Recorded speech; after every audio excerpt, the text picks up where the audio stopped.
Hey there and welcome to Matt's Garage. Well, today we're actually going to be replacing both the batteries, the main battery and the auxiliary battery in this 2006 Mercedes ML350.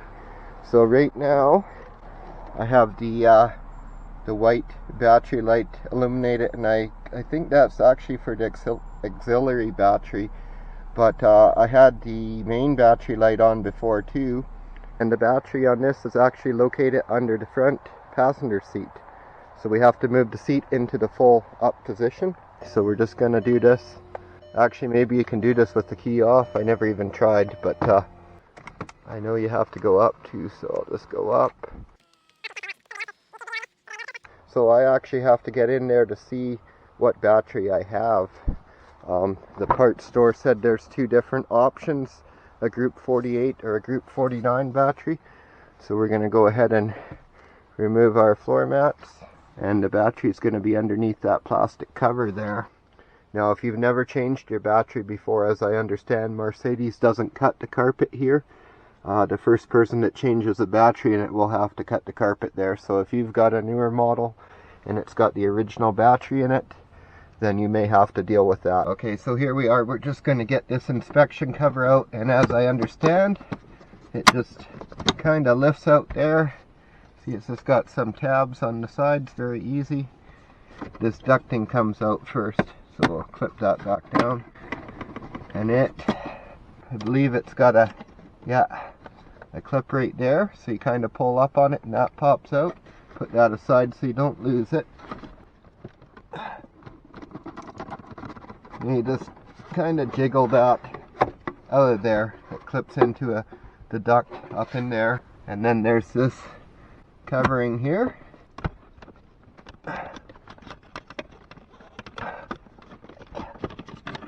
Now we're to our battery, and this one is, what is it, a group 49.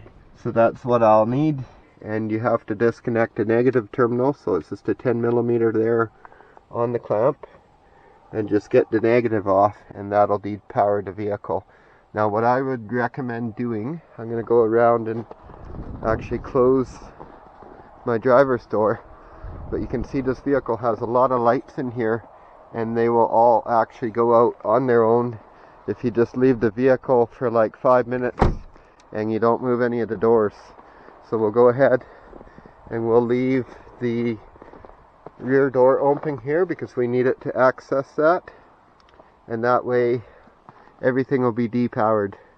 I already shut down the whole dash and everything last time I had it running. I shut off the climate control, all that stuff, so everything is depowered so that when we disconnect that, it's not like a big jolt to the system.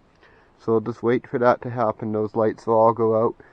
Now, as I said, this is only if you're depowering your vehicle. If you are just changing your battery, you can go ahead and power up the vehicle. I'll show you the ports under the hood here. So here's your positive port, here's your negative port.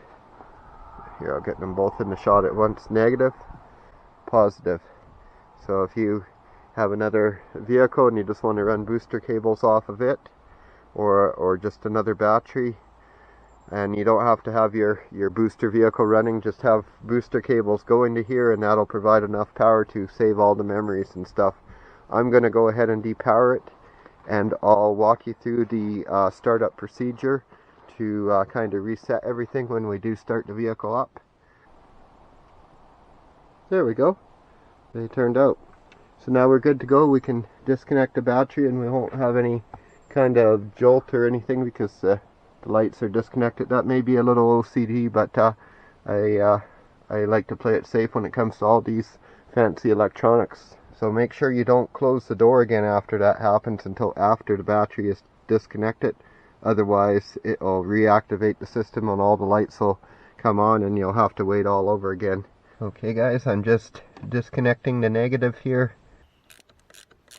10mm, like I said. Give it a little twist to loosen it up on there. And just pull it straight up off. Now this one, you don't have to worry about touching the metal on the vehicle or anything. You have to make sure when you disconnect the positive in there that you don't touch that to anything. So So what I recommend is putting a Ziploc bag around the end of it with an elastic band to hold it on there or something.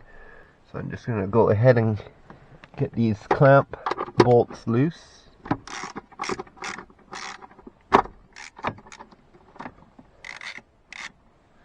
And now there's a vent tube on the battery here, and I believe just twist and pull that out like that.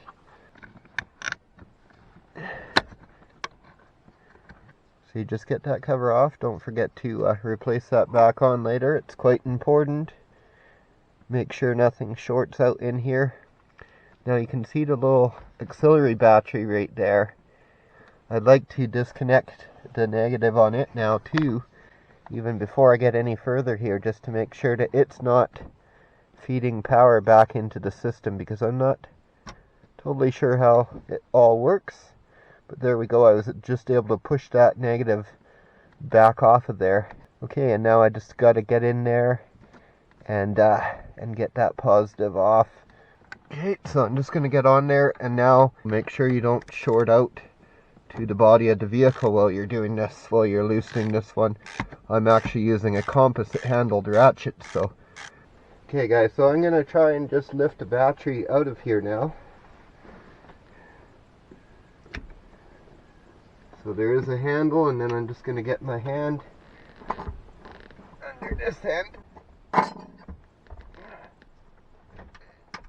Okay, once you get it like that, should be able to pull it straight up out, just like that. It's not too bad. It's a heavy battery for sure, but aside from that, it's not too bad. I felt I should mention this very important thing here, is that this battery is not the correct battery for that vehicle, for a Mercedes ML. And the reason is it's not a AGM battery. An AGM battery is absorbed glass matte, and what that means is it doesn't have any liquid inside of it. This is a lead acid battery, and it's full of acid. So if you were in an accident and it burst open, it could spill acid on your passengers and burn them. And so this is a maintenance cap here. It shouldn't have this. If it's an AGM battery, the top should all be molded as one, and they normally have two separate carrying handles that come out of the top. See, this is an AGM battery. See what I mean? Two separate handles. There's no caps or anything on it. It's a sealed unit, and the difference too is it probably costs double. And then our little auxiliary battery is right there too, so we're going to change that to clean up these terminals here. This one you really should protect it with something. You can see it kind of just hangs there safely, but still you should put something around it, because there's power stored in some electronics in the vehicle, and it could backfeed through there. So even if you ground this out within the first half hour disconnecting the battery, it could cause damage to something, I would surmise anyways. So here we go on the auxiliary battery. Those just slide off those terminals, and then this tab, actually you bend it down like that, and then you just slide the little guy right out of there. So there we go, and those are the details. I didn't get myself a Mercedes battery. I got the same battery, just an off-brand. It was like $32 on Amazon. Okay, new auxiliary batteries going in. There we go. It does seem this battery is a slight bit looser, but I think that's okay. So I'll hook up the positive. And it does kind of clip in there, but there's no release on it, but it does clip. Okay guys, I had to gently bend the tabs up on the auxiliary battery there, and I got the positive hooked up. So now I'm ready to put the main battery in, and actually the terminals were also reversed on this one, so I'll probably hook up that negative real quick right before I slide the new main in, and then I'll drop the positive on the main. The positive goes on first, and then hook up the negative last. So I'm going to go ahead and do up the negative cable on the auxiliary battery here. Okay, so now we're going to try and quickly get that in. Just don't bang anything going in. It's a tight fit, so.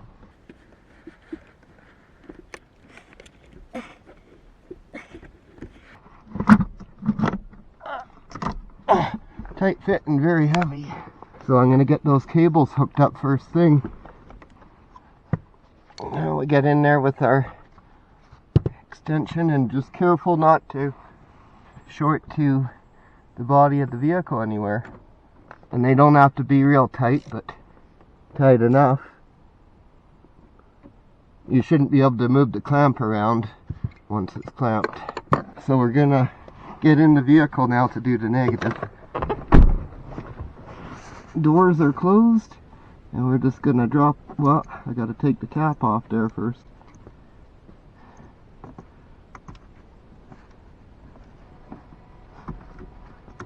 She's live. My interior lights came on anyways, but they went out again right away.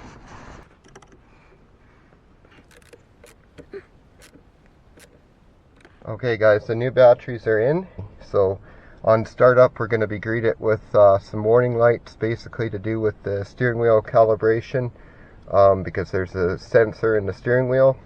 So we have to turn it all the way to the left, hold it there for 2 seconds, all the way to the right, hold it there for 2 seconds, all the way to the left, hold it there for 2 seconds, all the way to the right, hold it there for 2 seconds, back to center, turn the vehicle off, restart the vehicle, and the light should be out.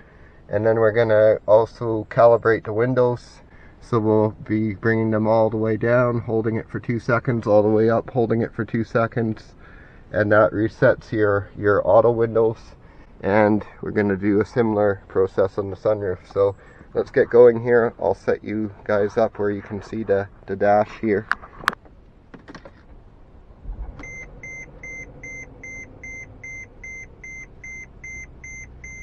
Okay, so kind of weird, I don't actually see anything here, so I'm not sure if I should go through that procedure or not. I guess I will.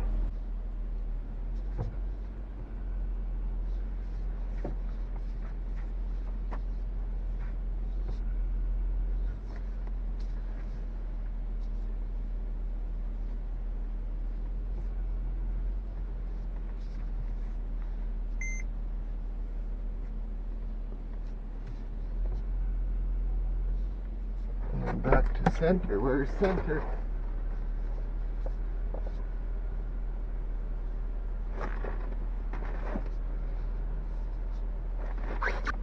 Turn the vehicle off. Okay, now we'll turn it back on. So I don't know what's going on, guys. I had the check engine light before, to be honest. I was hoping the battery would turn it off. I never got any lights there. I did that reset procedure, so I hope that worked. Let's try the windows now. Okay, so it's 3 seconds. We lower the window all the way. Hold it for 3 seconds. 1, 2, 3. All the way up. 1, 2, 3.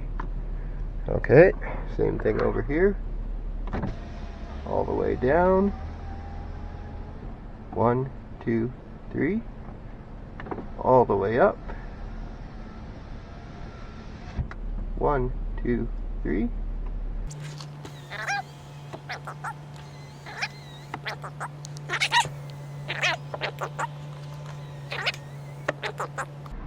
That's right.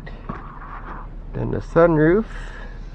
Okay, so apparently the sunroof may only open a few inches. Let's see. Yeah. So then we go ahead. So we go back. 1, 2, 3. Go ahead. 1, 2, 3.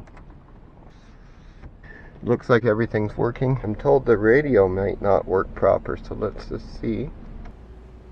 Told you might have to put a code in here.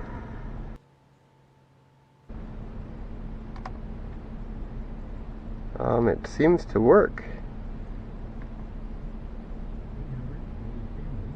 Oh, it's working. Okay guys, I started up the vehicle and did the relearn procedure and all that, and everything seems good. So I just have to put this cover over my positive terminal, and get the clamp back in there and everything. And then I gotta put this duct back and the carpet back and all that, but that's all just the reverse of taking out. One little tip for you, if you have a magnet like this that you can just have the nut laying flat on like that, you can use that to start it down there in that hole. That's one helpful thing. Okay guys, here we are. Got the cover back in up there. It kind of fits down into little holes in the battery, so hopefully you got the right battery and it has those. And then make sure you get your vent tube back in, that's very important. And then that mount down there is slotted. And what I did to hold it that way against the battery tight is I put a pry bar down there and twisted the end of it to force the bracket over, and that worked really well, just in that little notch in the middle there.